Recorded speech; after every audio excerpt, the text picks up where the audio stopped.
The morning began in a silence so complete it felt staged, like the world was holding its breath.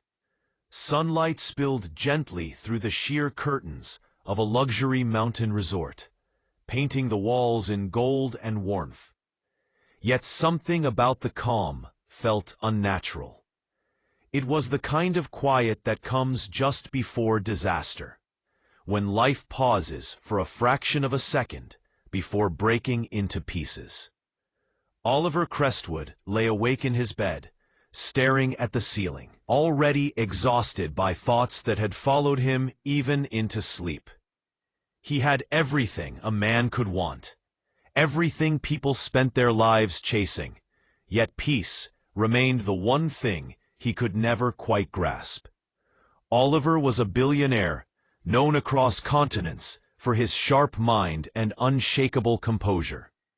Boardrooms bent to his presence, markets reacted to his decisions, and people spoke his name with a mix of awe and fear. But alone, in moments like this, he felt smaller than he ever allowed himself to admit. His chest carried a constant pressure, the weight of responsibility and expectation, the fear that if he stopped moving for even a moment, everything he built would collapse. This mountain retreat was meant to give him rest, a rare pause from the relentless pace of power. Instead, it felt like a fragile illusion. The soft rustle of curtains and the distant hum of housekeeping echoed faintly through the suite.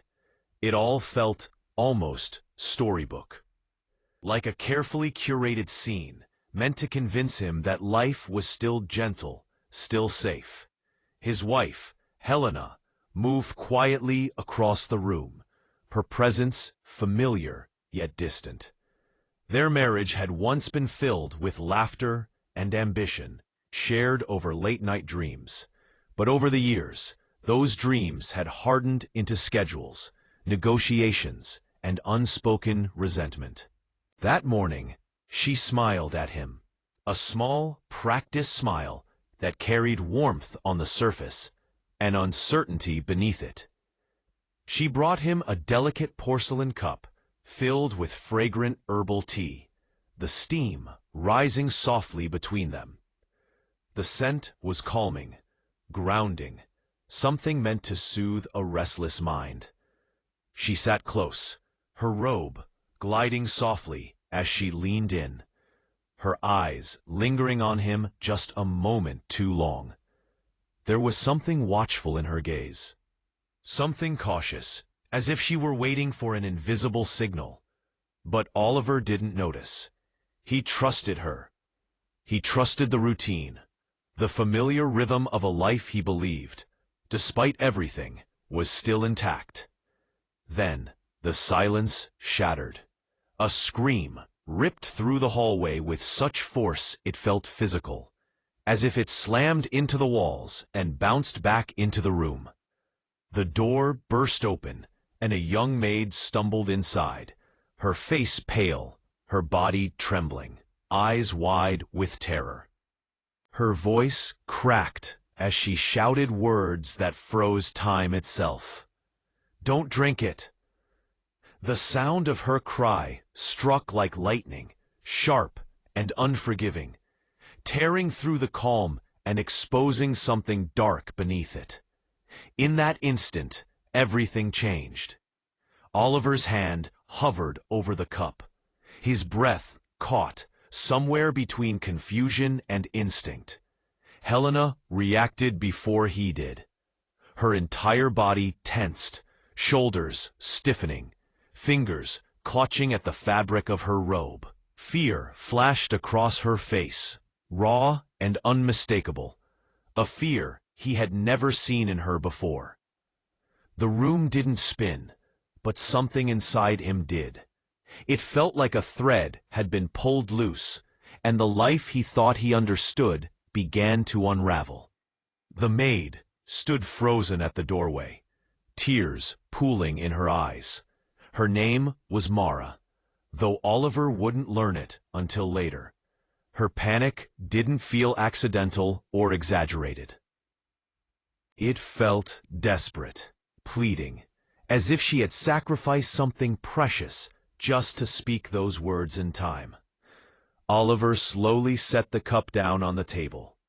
The porcelain clicked softly, a harmless sound that suddenly felt menacing. His chest tightened with an instinct he couldn't explain, a warning rising from somewhere deep and primal. Helena's breathing grew shallow. Color drained from her face, leaving her looking fragile and unfamiliar. A coldness crept into the room, not from the mountain air, but from truth pressing its way to the surface. Oliver ran a hand through his hair, his thoughts racing, trying to make sense of what he was seeing. Mara stepped closer, her lips trembling as she tried to speak, but her silence said enough. Something was wrong, terribly wrong. Hotel security arrived quickly, alerted by the scream that echoed down the corridor. The suite filled with unfamiliar faces, voices low and urgent. The cup was taken, sealed, examined. Oliver watched it all unfold, as if from underwater, detached and numb. Helena tried to compose herself, smoothing her robe, forcing her breathing steady. But he could see the storm raging behind her eyes. The illusion of control she had always worn so well was cracking. The results came back faster than anyone expected. The herbal tea had been tampered with. The substance wasn't lethal, but it was dangerous in its own way. It caused neurological confusion, blackouts, memory disruption. It wouldn't have killed him. It would have erased him, slowly and quietly. A man like Oliver Crestwood didn't need to be dead to be destroyed. All it took was control. As the truth emerged, heartbreak followed close behind. Helena hadn't acted out of cruelty or hatred. She had been manipulated, cornered by fear she didn't know how to escape. Her brother, Quentin, was drowning in debt, chasing a lifestyle he could no longer afford. He saw Oliver's wealth as salvation, the only rope keeping him from sinking. Quentin fed Helena lies, convincing her that Oliver planned to leave her with nothing, that everything she had sacrificed would be stripped away.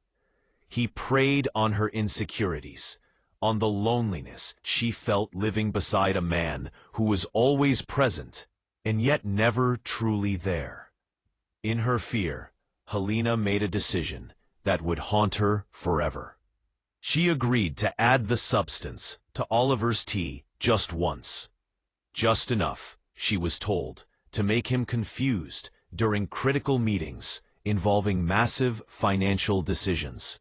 Quentin would step in, influence the outcomes, and secure millions. Helena believed it was temporary, controlled. What she didn't know was that Quentin planned to frame her, disappear with the money, and leave her to face the consequences alone. Mara had seen Quentin in the suite earlier that morning. She overheard fragments of a conversation, noticed his nervous energy. Later, while cleaning, she found a small vial he dropped. Something about it felt wrong. She recognized the danger, even if she didn't fully understand it. She knew she had little time. Her scream wasn't just a warning. It was courage in its purest form. An ordinary person choosing to do the right thing, even if it meant risking her job, her safety, her future. Oliver had always believed loyalty was something you bought or negotiated. Contracts, salaries, incentives. But in that moment, Mara shattered that belief. She showed him that genuine kindness still existed, that integrity didn't require wealth or power. Sometimes it lived quietly in people the world barely noticed. The aftermath broke Oliver in ways he never expected. The betrayal cut deep, but it wasn't the sharpest pain. The public scrutiny, the whispers, the headlines, Those were manageable. What truly shattered him was the realization of how deeply fear and loneliness had taken root in Helena's heart, while he was busy managing empires. He had missed the quiet collapse of the woman he once promised to protect. He didn't excuse her actions, but he understood them. And understanding changed everything. Oliver chose compassion over revenge, truth over retaliation. Their separation was painful but peaceful, marked by honesty they had avoided for years. They parted not as enemies, but as two wounded people who had finally seen each other clearly. It wasn't a fairy tale ending, but it was real. In the months that followed, Oliver stepped away from the noise of power.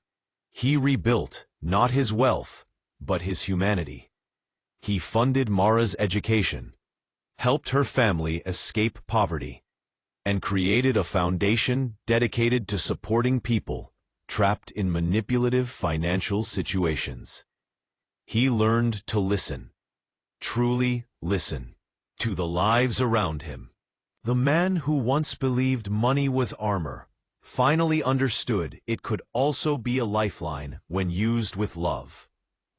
And as this story comes to a close, take a moment to reflect. Sometimes, the smallest voices change the biggest destinies. Sometimes, kindness arrives disguised as fear, courage disguised as a scream.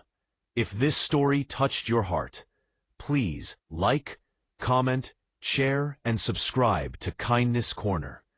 Your support helps us spread stories that remind us who we can be. Before you go, comment below with one thing you believe the world needs more of. Because change always begins with what we choose to believe.